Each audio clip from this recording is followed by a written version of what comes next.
So I'll continue talking and say a few words about Greater East Asia co-prosperity sphere of shared community. How about that? Why don't we just marry the two concepts?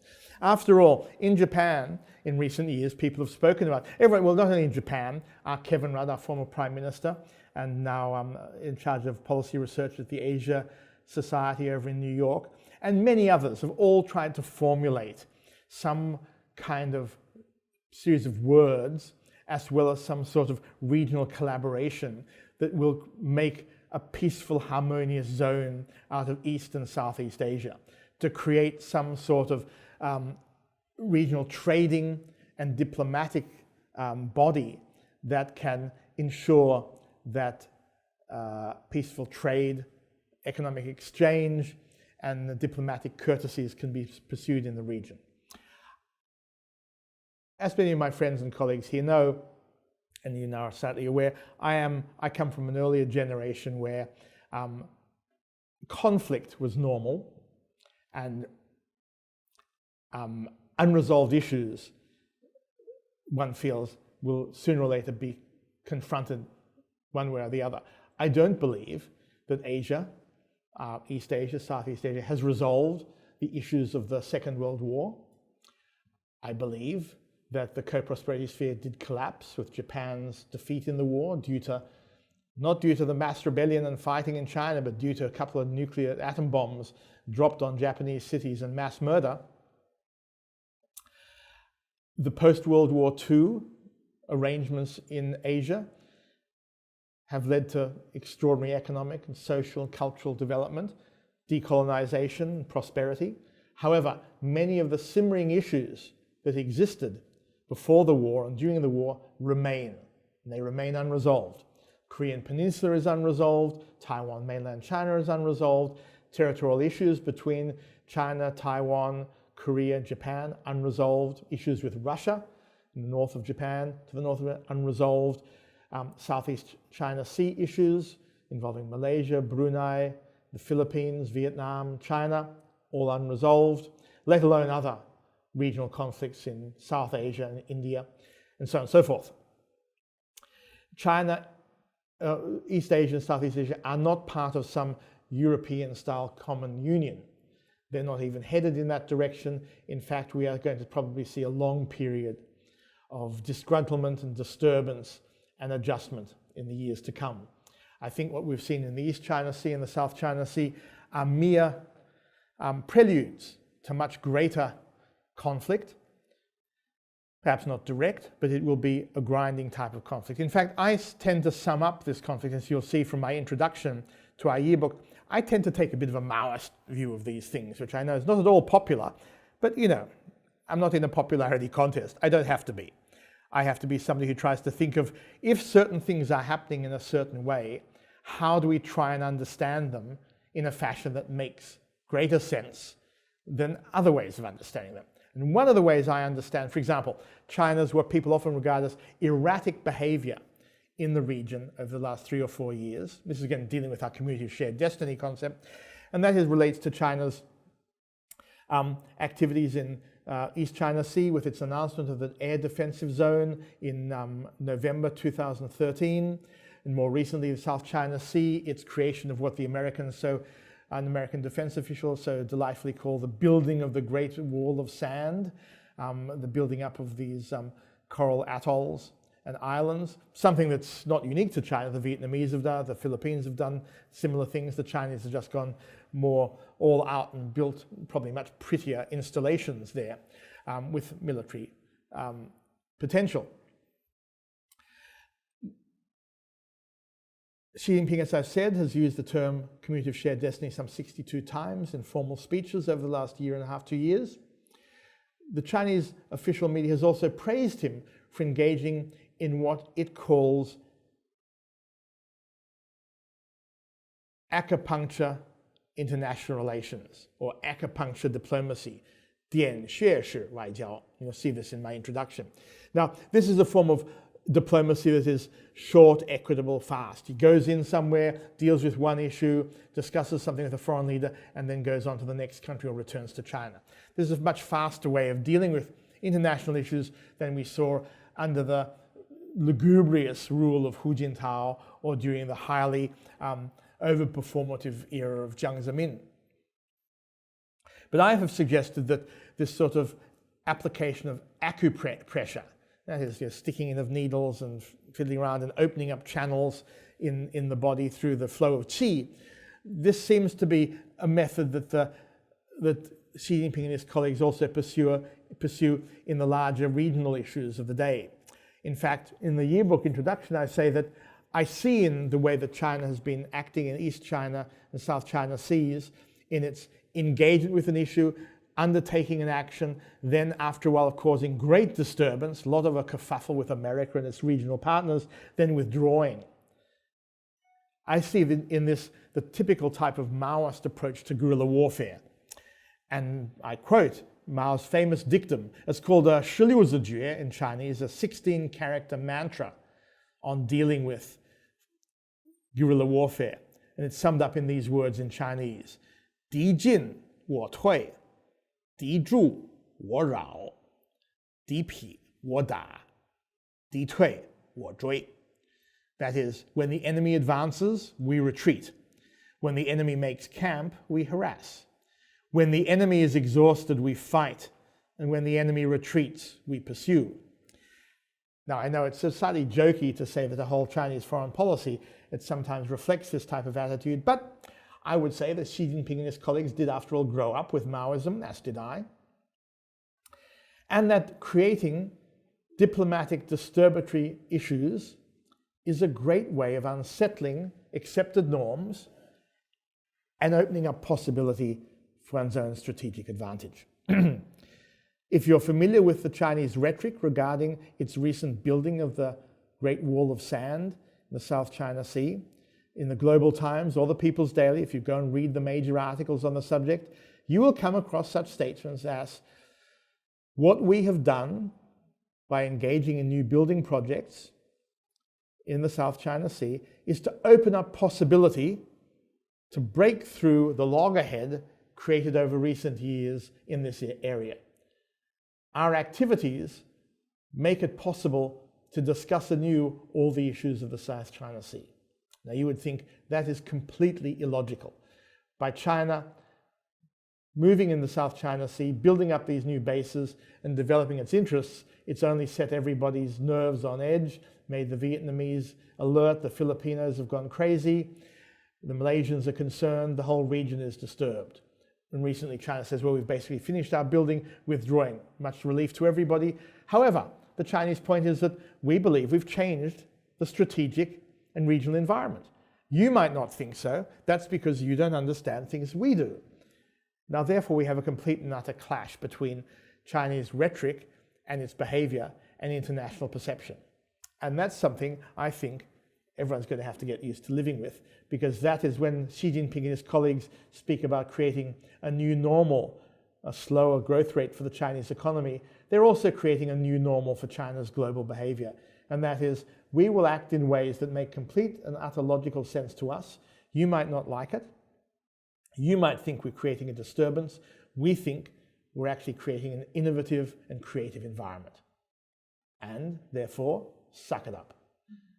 And I just think you're all going to have, those of you who work on China, its regional diplomacy and its global affairs, you're all just going to have to get used to another way of both seeing and dealing with reality.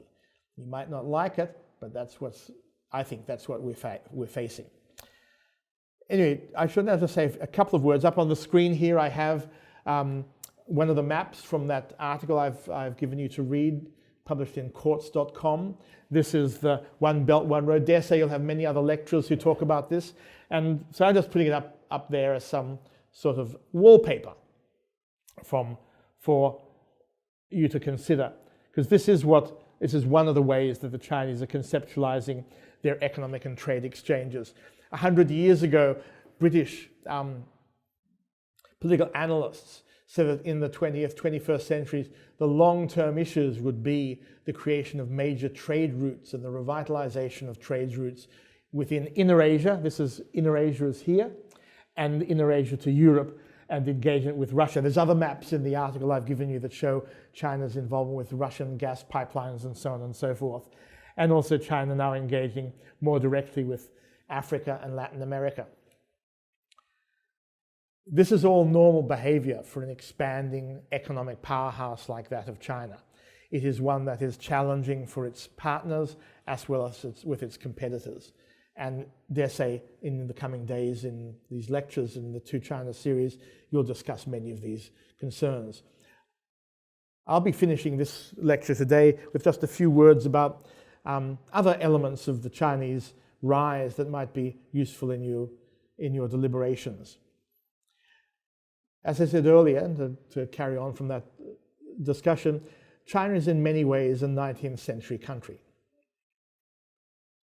Although it's gone through a modern Republican revolution in the 1910s, through civil war, through periods of semi-democratization, through civil change, through radical socialization under the People's Republic, through revolutionary rhetoric, class struggle, and then collapse of the Cultural Revolution ethos after the death of Mao, and then through a period of massive economic and institutional reform while maintaining the primacy of a one-party state.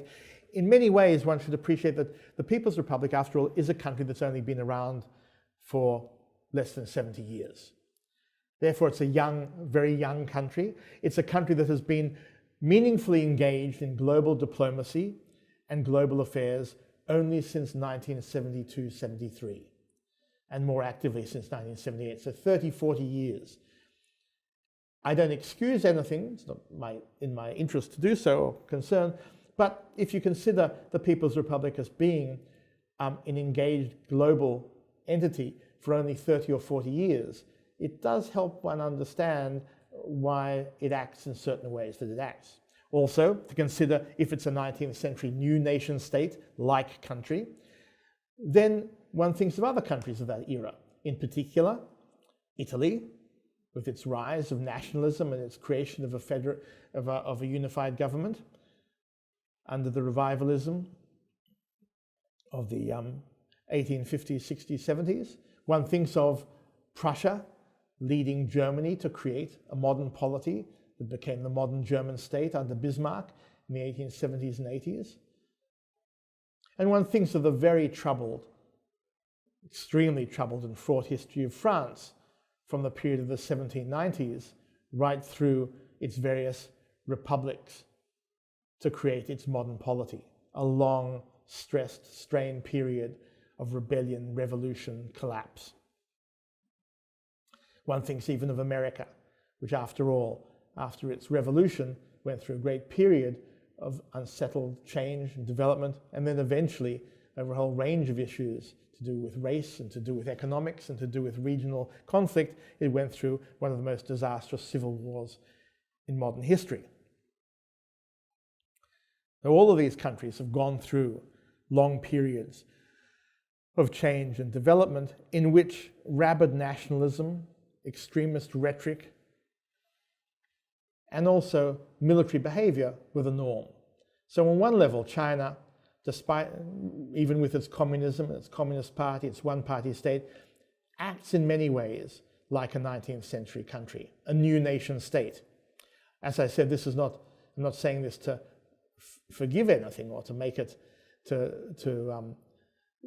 give China any advantage. It's just, if one sees it in such terms, sometimes such a perspective allows us to make more sense of the behavior of the People's Republic.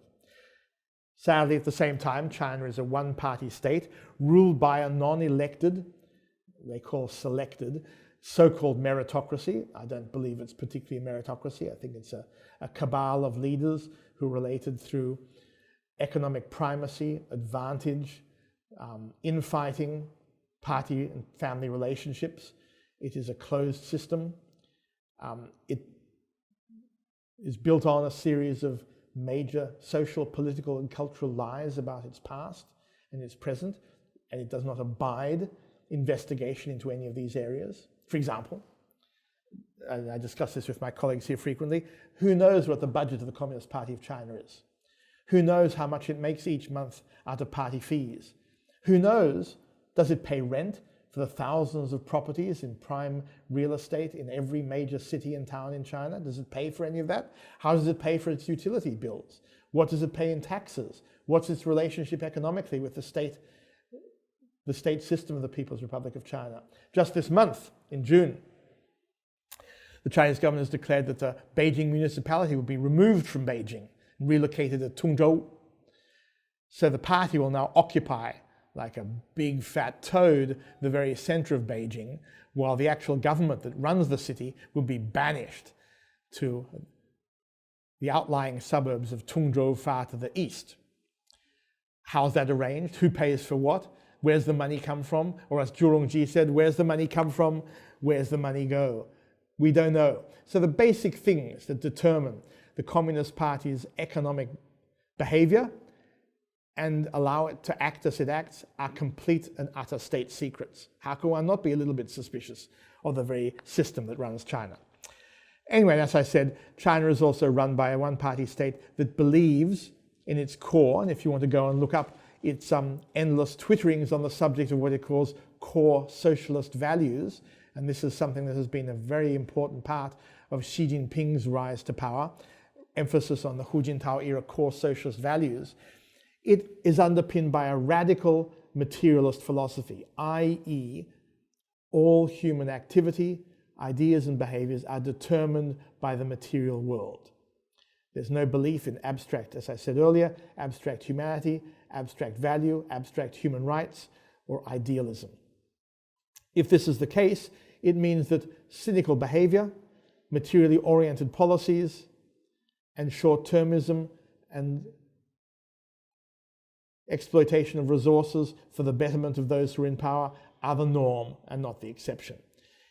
It makes no room for the world described, as I said earlier, described at great length in Pope Francis's recent Laudato Si encyclical, in which a whole alternative anti-technocratic, anti-materialist worldview is articulated clearly and at great length.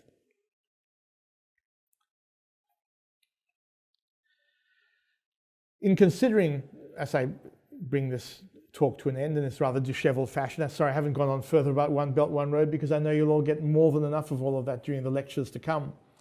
But as we consider the rise of China on the world stage and realize that it is completely and utterly imbricated, that is, overlapping with and engaged with constant conversation, conflict, discussion, and dialectical struggle with the United States of America, its alternative other, the other it wants to be. If we consider that, then I think it's very useful to think back as China expands itself and its influence East China and the South China Sea. I think it's very useful to think back to the type of rhetoric and bravado that we saw evident in America in our new century, the beginning of the new century. After September 11th, you recall that there was a rise of neocon influence in America as it launched invasions of Afghanistan and the extraordinary, one might even one day say unprecedented disaster of the invasion of Iraq. Neocons claimed that they were changing reality by transforming the world. In fact, in October 2004, the New York Times magazine published an article in which a famous neocon commentator remarked in the following way about America. "We're an empire now," he said, "and when we act, we create our own reality. And while you, i.e. journalists, academics, commentators, and while you are studying that reality, judiciously perhaps as you will, we will act again, and we will create other new realities. You can study those as well, and that's how things are going to be sorted out. We are history's actors, and you, all of you, you'll be left to study what we do." Now, it's a statement of extraordinary bravado, but it is one that was believed by neocons then, just as it is believed today by neocons, just as it is believed by, I think, people in my own government here, the right-leaning government under our Prime Minister Tony Abbott. I believe they are of this similar mindset that we can change reality through the way we speak and act. And I believe also China is doing the same type of thing. It will change reality in a way that allows the rest of us to study it and it will probably do so in ways that may well be just as disastrous as America has been in the last number of decades. In fact, as China becomes a major world power, it will learn, to its cost and to its horror and its shame, just exactly what the cost of being a world power is. The British discovered it, the French discovered it, the Russians learnt about it, the Americans have paid a very heavy price for it, although they've benefited immeasurably, and the whole world has also paid a price. And that's what I think I should end my conversation discussions with that point. Thank you.